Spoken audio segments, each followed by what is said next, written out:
And what we're going to do is create our first post. Let's say that I just create this post and I say, etc. And of course, I'd probably write more in this blog post, but let's just pretend that's what I'm writing.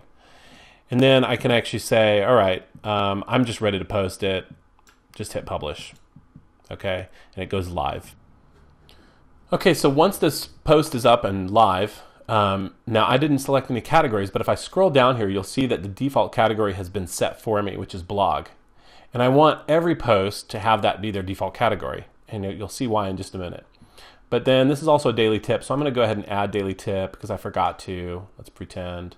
Of course, this can be done when you publish it as well. And then I just click update. Now, every time I do a new post, if I go to set other categories on it, like say when I'm first going to publish it, I'm going to go set daily tips and reclaimed wood as categories. I also want to make sure I set blog because that is the default category. I want to make sure it gets its default, and you'll see why in just a minute, the way I'm going to have this organized. So now let's head over to the menu because currently, if somebody goes to the website, they actually don't have a blog link. And so we want them to be able to find the blog. And here's how we do that. We go under categories and we choose blog, and then I'm going to say add to menu. And I now have a link that links directly to the blog category where every blog entry is going to go under as a default. And again, set that as well if you're setting other categories. And then I hit save menu. And I go back to the website and hit refresh. And we have a blog link. And if I click it, it takes me over to the blog category. So then I have my first post, and if I had multiple posts, of course, they'd all be listed here. And of course, here also on categories, I can see blog, daily tips, reclaim ideas, etc., etc. Okay, so that's it. Now we have a blog category set up. We've got our post that we can start creating. We have a link that links to the blog. So my website, content management is ready to go. So the next thing I want to talk about is just ongoing management of content. So let's say I want to go in here and make some changes to a page.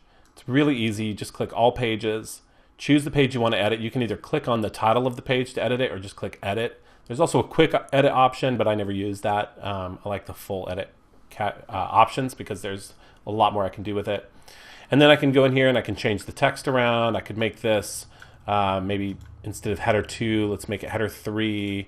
I can also make it full width if I want, or add a picture, or different cool stuff like that, and just hit update. And of course, adding new pages is easy. So managing content from this point on is super easy, super straightforward. And then blog posts are of course a breeze. You just go in, and when you're ready to create a new post, you just hit add new. It puts it in order so that the next one is just by the date when it was published. But let's say that you're in a situation where you want that to be published tomorrow, but you want to write it today, and you don't want to have to remember to go in and post it. So let's say I'm going to do a post on events coming up and announcing a free reclaimed table giveaway this Saturday at 9 a.m. All right, so let's say I create some kind of a blog post that I want to have come out on a different day. I don't want it being posted today. So what you can do is right up here where it says publish and it says immediately, I can edit that and say, all right, I want this to come out October 4. I want it to come out tomorrow. And let's say I want it coming out at 12 o'clock. Okay. I hit OK, and I just click schedule. So now that blog post is not going to be live until tomorrow at 12 o'clock.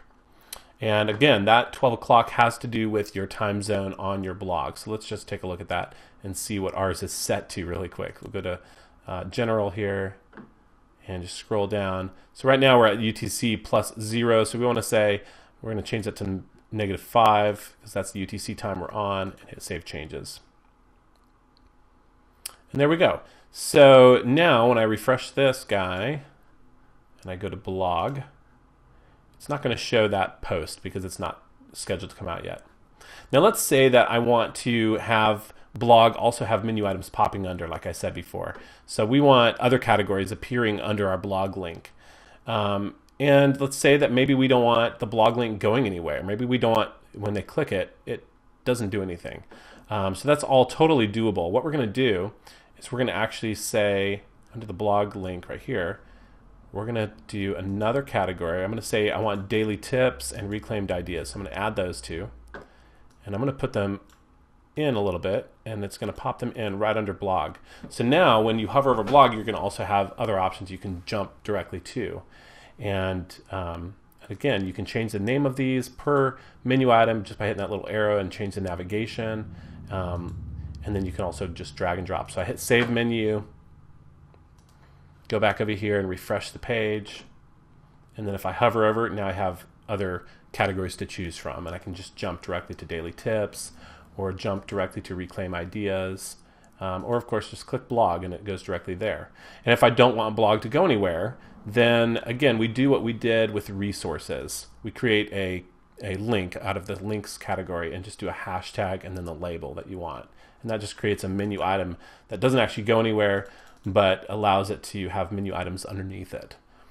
Okay, so that wraps up the content management portion of this course. And before we end this particular video, I want to just briefly show you how to create a user and grant them access to manage your content. So if you have someone that you want to do blog writing for you, you can give them an account and they don't have any more power than what you want them to have. So what you're going to do is just jump over to users and click add new. And you're going to put in all the required information, username, email, password, of course. Create a password for them that's a strong enough password, and then you can also check this little box here that says send the password to the new user by email, so it'll notify them of their username and password, and then the role that you want them to have. So subscriber is just someone who can read. They don't have any ability to write anything.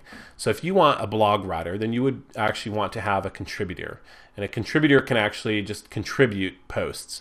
So they can't go in and edit posts that you've done or change things that you've done in other posts. So you don't want to give more power than is necessary to people. Of course, a contributor, an author, and an editor don't have the ability to change the site settings and the admin settings and the theme and things like that. So you'll really want to choose those options at your own risk and what you think is best for you and for your site. So that wraps up this portion of Module 4. I'll see you in the next video where we'll talk about plugins, and we'll do a couple plugin installs and see how that changes our site and what we're able to enhance our site to do with plugins. So thanks for watching, and I'll see you in the next video.